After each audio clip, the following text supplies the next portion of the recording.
यार, तो आप मूलतः कहाँ से हैं? हम कल कलकत्ता तो है हमारा ये है, लेकिन पश्चिम बंगाल का मिदनापुर जिला, मिदनापुर जो जिला। जिला खुदीराम बोस का जन्म स्थान है, विद्यासागर का जन्म स्थान है, बड़े बड़े क्रांतिकारी की जन्म स्थान है। जन्मभूमि। सबसे बड़ा जिला है हमारे ब- बंगाल का, पश्चिम बंगाल का सबसे बड़ा जिला है। क्रांतिकारियों की जन्मभूमि से आप हैं और आप भी माँ नर्मदा की शरण में माँ नर्मदा की पादक्षिणा के लिए निकले हैं। तो आपने यात्रा कब प्रारंभ की और कहाँ से की? हम 14 मार्च को आरंभ किया अमरकंटक से। अमरकंटक। लगभग आपको 3 महीने से ऊपर नहीं, हो गए। 2.5 महीना में आ गया ओमकारेश्वर, 2.5 महीना में। ओमकारेश्वर 2.5 महीने में आप। कभी कभी 2-3 दिन कई जगह में रुका हूँ। तो माँ रेवा माँ नर्मदा के पावन तटों पर कैसा अनुभव रहा आपको? अच्छा अनुभव, ये तो हम पढ़ाई किया था। जी। तपोभूमि नर्मदा बोल के एक किताब है, जी।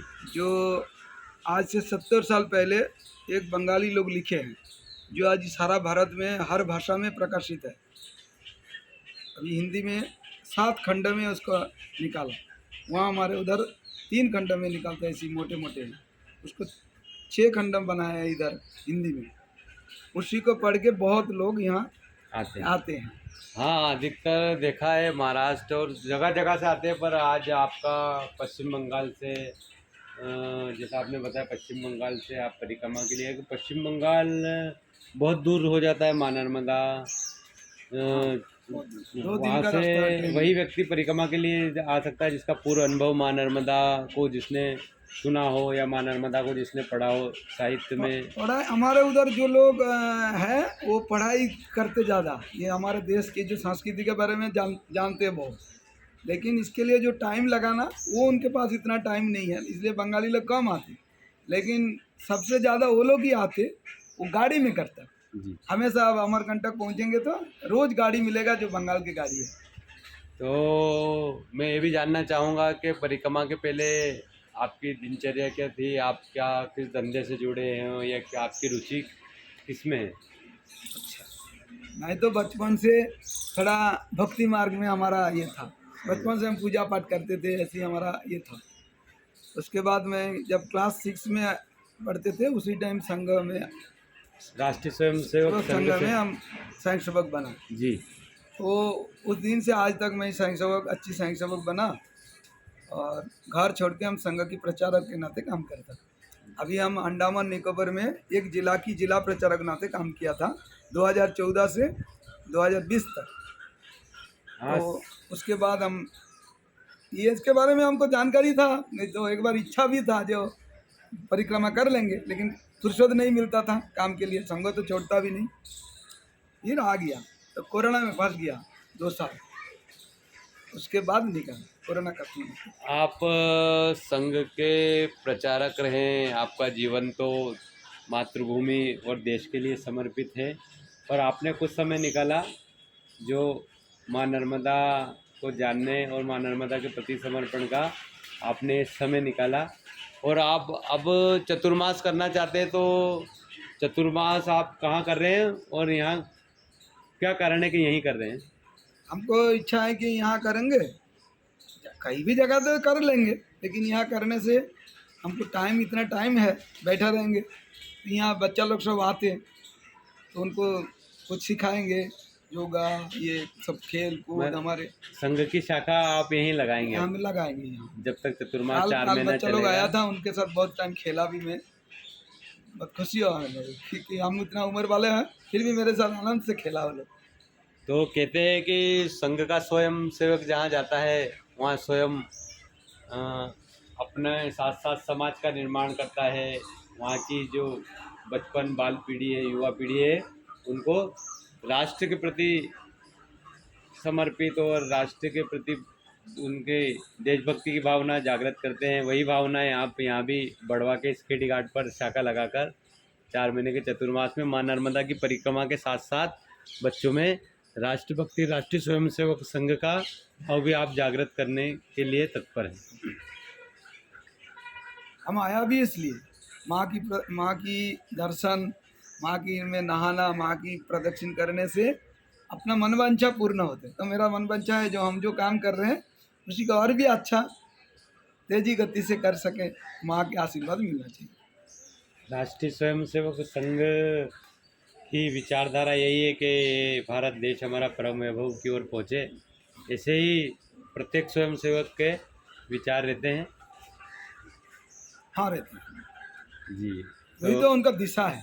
और इसी के साथ साथ माँ नर्मदा का स्वरूप आप देख रहे हैं, तो माँ यात्रा में आपको माँ नर्मदा का स्वरूप ऐसा कहाँ लग रहा है कि जहाँ माँ नर्मदा को देखकर अपना मन दुखी होता है कि ये नहीं होना चाहिए माँ नर्मदा के तटों पर? हाँ, उनको भी आप संदेश दें कि हमें माँ नर्मदा के इधर कोई कोई जगह में जहाँ थोड़ा पानी की बहुत कम है, जिस पानी के लिए लोग 3-4 किलोमीटर जाके पानी लाते हैं, ये थोड़ा उनको देख के मेरा कष्ट हो, क्योंकि पीने का पानी नहीं है, बहुत कष्ट है ये थोड़ा। लेकिन कहा जाता है कि माँ नर्मदा जीवनदायिनी है, माँ नर्मदा मध्य प्रदेश की जीवन रेखा है। तो इस ओर भी सरकार को ध्यान देना चाहिए, जहाँ माँ नर्मदा जा रही है वहाँ के गाँव में पीने के लिए पानी उपलब्ध कराना चाहिए।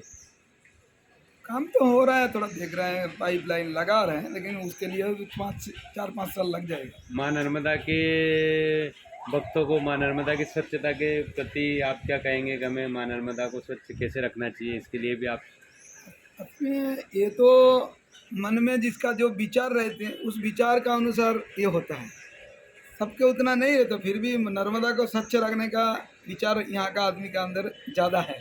जैसे हमारे गंगा को एकदम पूरा खराब कर दिया, लेकिन यहाँ तो आदमी के अंदर भक्ति भाव ज़्यादा है। जो हम देश में 22 स्टेट घूमे हैं। 22 स्टेट हाँ, तो हर तीर्थ स्थान भी ज़्यादा गए हम जब जगह, और हमारे देश की जो संस्कृति को देखने के लिए हम घूमे हैं इसमें जितना, तो इतना भक्ति भाव हम कहीं नहीं देखा। जो अमरकंटक से अभी तक मैं आया, हर गाड़ी में भक्ति गीत बज रहा है, ऑटो में बज रहा है, जो पावर टिलर लेकर जो ट्रैक्टर चला रहे हैं उसमें भी भक्ति गीत चल रहा है। गांव में लग के अंदर जो भक्ति है ये हम दूसरे स्टेट में नहीं थी। बहुत अच्छा लगा। ये मध्य प्रदेश के लिए भी गौरव का विषय है। आपका कहना है कि आप 22 स्टेटों में घूमे हैं, पर मध्य प्रदेश में और माँ नर्मदा के प्रति जो समर्पण, जो भक्ति यहाँ है वो हमें और कहीं देखने को नहीं मिलती है।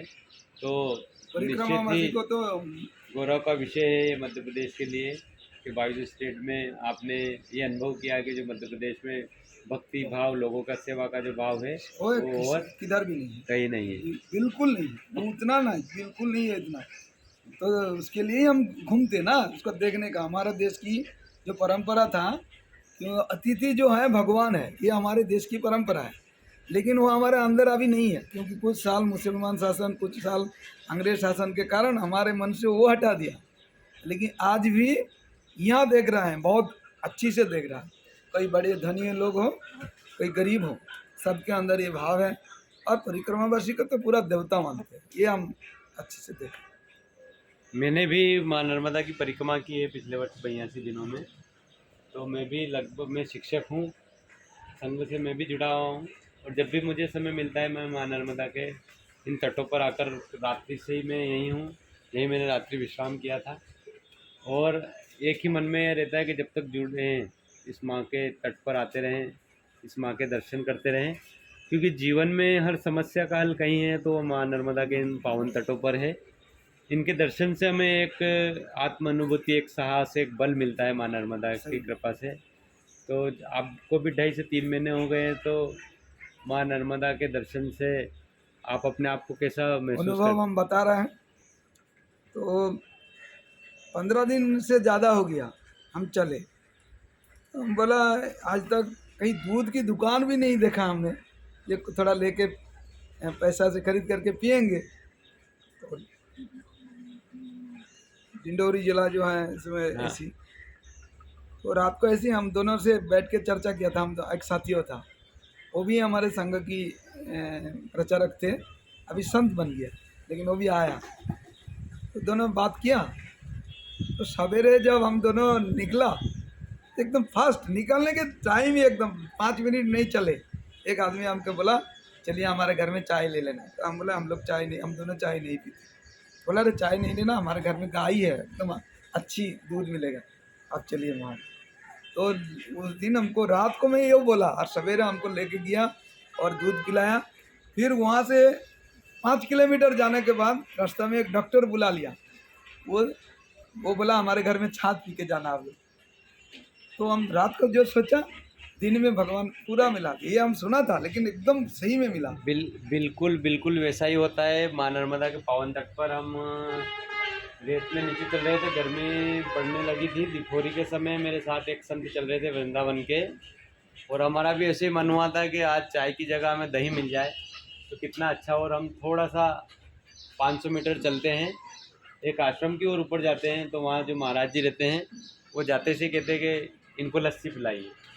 तो कहते हैं कि जैसे हमने माँ से मांगा और माँ ने, हमारी माँ तो थोड़ा देर कर देती है देने में, पर ये माँ हमें जो हम सोचते हैं, जो हम मन में लाते हैं, वो चीज़ हमें तुरंत देती है। एकदम सही है। हम कितना दिन में हमको अनुभव में पूरा आया। करेला है ना जो, तो हम बोला ये तो देखा ही नहीं बाजार में, इतना तो बाजार तो नहीं मिलते, तो करेला हमको चाहिए, तो खाने से अच्छा होता। तो हम बोल के नहा के आया, जिस आश्रम में हम रुका देखा वहाँ ही पेड़ में लगा है। तो पेड़ में लगा, हम बोला इसको हम उठा सकते? बोले ले लीजिए, हम लोग उठाता नहीं, वो तो ऐसे ही हो गया गिरा। तो हम उठाया, उस दिन हम खुद बनाया करेला का सब्जी बना के हम खाया, हम दोनों जो थे। वो हम बोल के आया और मिल गया। अब 3 वर्ष 3 माह 13 दिन में आपकी परिक्रमा पूर्ण अमरकंटक में ही हो गई। इस चतुर्मास के बाद फिर अगला चतुर्मास गुजरात में करेंगे। गुजरात में भी कहा जाता है, गुजरात में भी माँ नर्मदा भक्तों की और परिक्रमावासियों की बहुत सेवा की जाती है। सबसे ज़्यादा बोलते सभी लोग कहते हैं कि मुझे भी कहा गया था एक संत द्वारा, गिरनार के संत थे, कि मध्य प्रदेश में लोगों के पास धन है और गुजरात में लोगों के पास मन है, ऐसा उन संतों ने कहा था। पर आपने आज कहा है कि मध्य प्रदेश में भी बहुत अच्छी सेवा होती है, ये बहुत अच्छी बात मन है। है, मन है, वहाँ का धन ज़्यादा है। गुजरात के बारे में हमको अच्छा जानकारी है, हम 2 साल गुजरात में रहे हैं जी। 2 साल। वहाँ आदमी के पास पैसा ज़्यादा है। इस पैसा के कारण हमारे देश में जो पैसे वाला लोग हैं ना, उनके मन, उसके अंदर ये भक्ति भाव है, इसलिए क्योंकि भगवान की इसमें होता कि जो आप कमाते हैं तो कोई झूठ उपाय से आप कमा लेते हैं, ये तो सही है। कोई बिजनेसमैन है, और जो गुजरात में तो ज़्यादा इसी हर जगह की बात है। तो हमारे जो स्वामी विवेकानंद का गुरुदेव है रामकृष्ण परमहंस ने, उन्होंने बताया आप कैसे भी कमाओ, लेकिन साल में कभी कभी संत लोग को भगवान की पूजा में ये सब डालने से आपका जो पाप होता वो स्खलन होते। तो ये मन में इनके विचार है, हिंदू के अंदर जो विचार है, इसमें पैसा वाला लोग भी इतना, हम देखा जितने पैसा वाला गुजरात के हैं सारा जगह में वो लोग भंडारा लगाता, वो लोग सेवा करने के लिए ज़्यादा पैसा देते, क्योंकि उनके मन में ये विचार है कि हम तो कुछ तो कर सकते। तो ये गुजरात के आदमी के अंदर है। तो आपसे आज मिलना हुआ, माँ नर्मदा ने ही हमारा मिलन इस तट पे कराया है। और आखिरी में आपका कुछ संदेश माँ नर्मदा और माँ नर्मदा की भक्ति के प्रति, जैसे आपका काफ़ी अनुभव रहा है, बंगाल में महान संतों की भी जन्मभूमि रही है, वहाँ से आप है, तो अभी तो सरकार भी कुछ सोच रहा है जी, और भी पहले से आजकल ज़्यादा परिक्रमावासी बढ़ रहे हैं। ये जो लोग जाते हैं उनके बात सुन के, उनका अनुभव, उनकी जो, तो उनको भी मन में लगा कि सुना तो है, तो एक बार प्रत्यक्ष करना, तो अभी इसलिए ज़्यादा बढ़ रहे हैं। तो सरकार भी उसके लिए सोच रहा है, इसलिए उनके लिए अच्छी व्यवस्था ये सब सरकारी तरफ से भी होने का हम सुना है। रास्ता भी बन जाएगा, अच्छा पानी की व्यवस्था भी हो रहा है हर जगह में, ऐसे ये लोग को कोई दिक्कत नहीं है। तो ऐसी तो सबसे बड़ा जो है भक्ति भाव इनके यहाँ का लोग के अंदर है। गुजरात के बारे में आप जो बोला, हम तो गुजरात में रहे, लेकिन इधर का इतने गरीब आदमी भी देवता, एकदम देवता के तरह घर में लेके जाता है, क्या कुछ लेके आते हैं। हम देखा ये यहाँ ही हम सबसे मिला, हम 22 स्टेट घूमे ना, हम बोला और तीर्थ स्थान में ही मैं ज़्यादा गए हर जगह की। अच्छी लगा मेरे को। नर्मदे हर